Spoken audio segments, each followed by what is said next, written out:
తీర్థం ఎందుకు ఇస్తారో మీకు తెలుసా?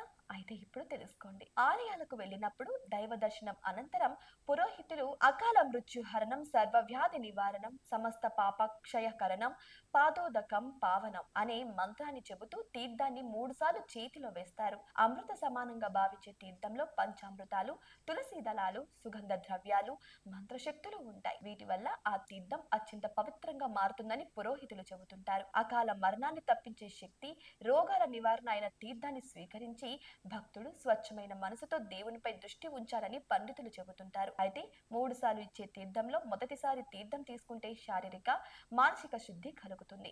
రెండోసారి తీసుకుంటే న్యాయ ధర్మ ప్రవర్తనలు చెక్కదిద్దుకుంటాయి. ఇక 3సారి తీసుకునేటప్పుడు పరమేశ్వరుడి పరమపదం అనుకుని తీసుకోవాలి. వీటిని సేవించడం ద్వారా కనిపించని రోగాలు కూడా త్వరలో నయం అవుతాయని పురాణాలు చెబుతున్నాయి. తీర్థం 3 సార్లు తీసుకున్నప్పుడు కూడా కుడి చెయ్యి కింద ఎడమ చెయ్యిని ఉంచి తీసుకోవాలి. కుడి చెయ్యి చూపుడు వేలు బొటన వేలిని మడిస్తే ముద్ర వేస్తుంది.